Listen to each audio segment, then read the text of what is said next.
Okay, hi, I'm Jamie, and this is how Netflix is doing really well, but can also fight to stay ahead in the market.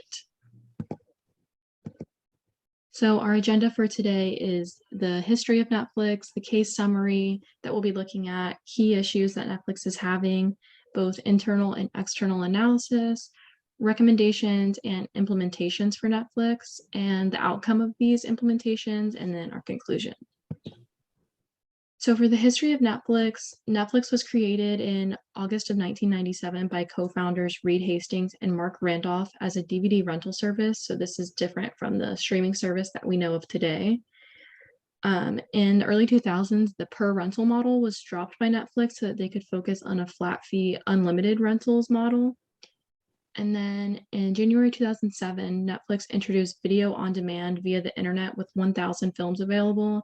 This was opposed to its 70,000 titles still available through DVD. So DVD was still pretty major at this point. But then in 2011, Netflix got rid of their DVD service to focus purely on streaming on demand as we know Netflix today.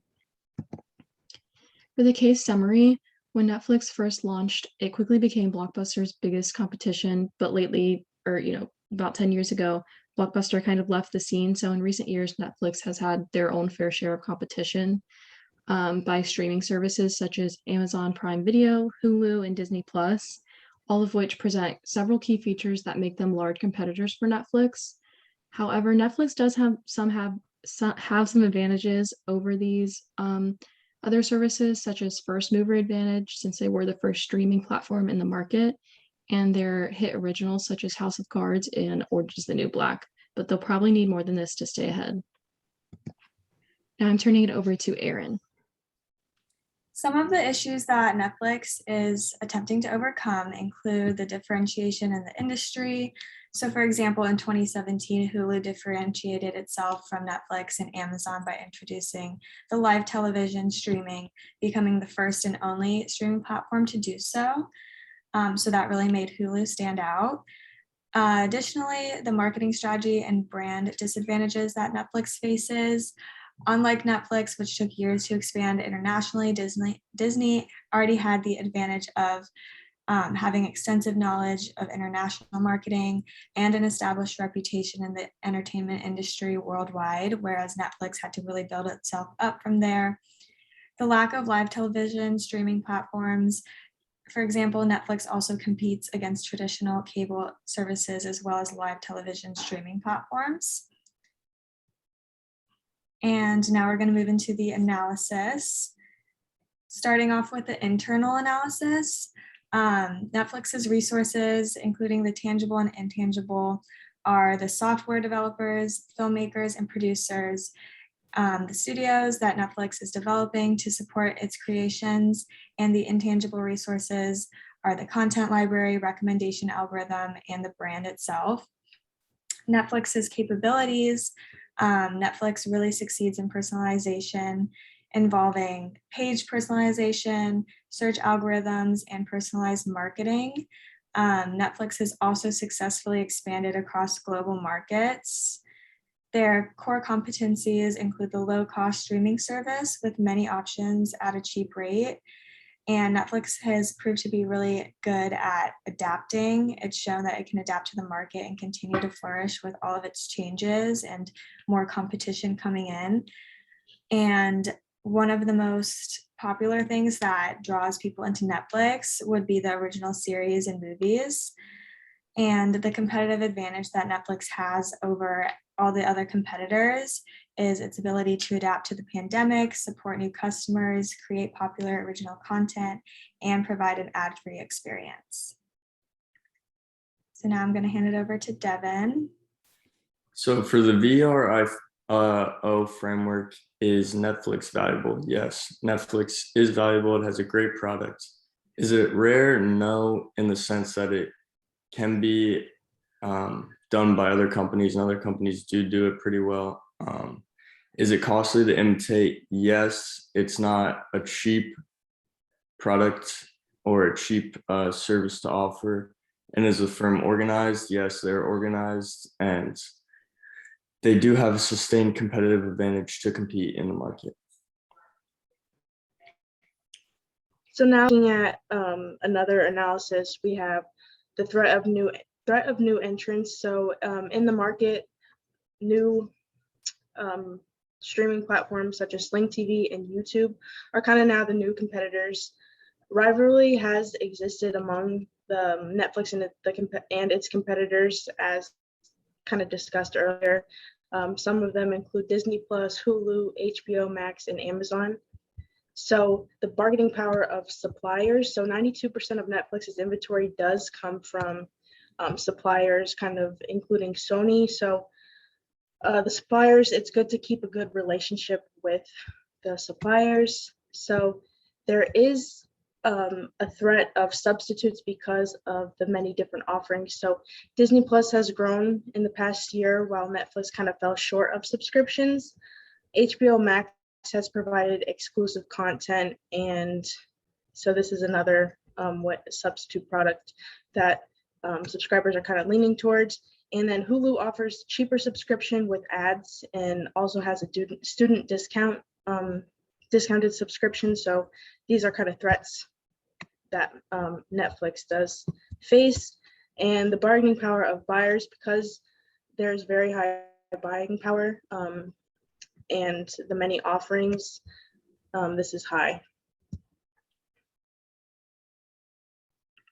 All right, so the SWOT analysis is going to look at the internal and external forces for Netflix's strengths. Those would include the high brand equity of Netflix, large platform of content producers and consumers, and the capacity for original content creation. Again, their original content is probably their biggest strength. Their opportunities, the growth through expansion of product mix, and the business diversification into other industries or new markets. Netflix has done a really great job at expanding globally. And going into Netflix's weaknesses, they have a business model that can be imitated super easily, as we've seen with their competitors. The dependence on content creation producers, because not all of their content is original, and the dependence on internet service providers. To overcome these weaknesses, Netflix should create more original content and implement differentiation techniques to eliminate or reduce the easily imitated business model. And moving into the threats that Netflix faces, of course, the competition and imitation, because there's lots of new streaming platforms coming into the market, and entertainment media and content piracy and cybercrime. And in order to overcome these threats, I would suggest that Netflix improves cybersecurity programs to reduce piracy and cybercrime. So then the final model that we have for external analysis is the Pestel analysis, which covers political, economic, social, technological, environmental, and legal issues. A couple political issues are censorship and permission in new countries that they're trying to expand into, such as China. Some economic issues are their increasing monthly subscriptions and illegal torrenting. Some social standpoints that they have are good work environment and compassionate CEO, and these are actually good points for Netflix. And then technological is algorithms and machine learning and just keeping up with those things. For environmental, since Netflix is primarily online, it cuts down on paper usage, which is really good, but at the same time, they also have a high energy consumption. And then for legal, they have to face copyright claims and a hike in subscription prices, which has led to some class action lawsuits. Some recommendations that we have for Netflix would first to introduce a live TV feature. Next, create more Netflix originals. Offer a third-party subscription to unlock more movie titles. Offer a cheaper subscription that does include ads. And then by 2023, create a contract with Sony that offers 2 months of subscription with a new TV purchase.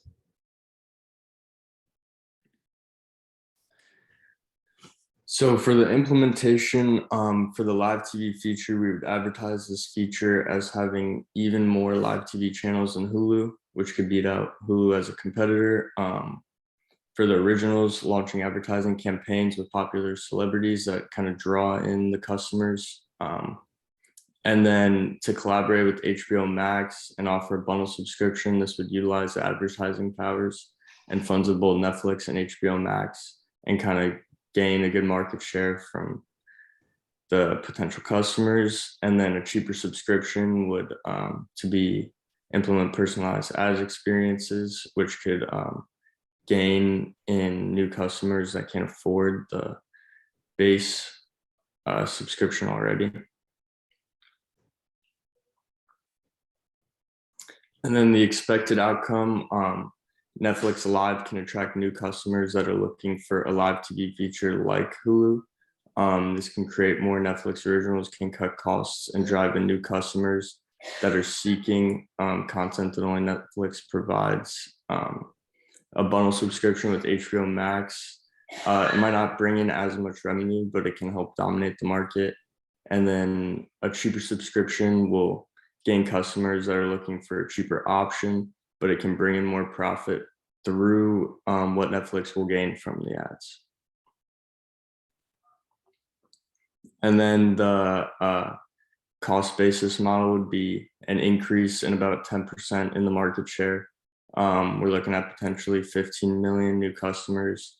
And then if the costs are 5 billion, the projected revenue, if sales increase by 30 billion, take 5 billion out of that, it'd be 25 billion in projected revenue increase.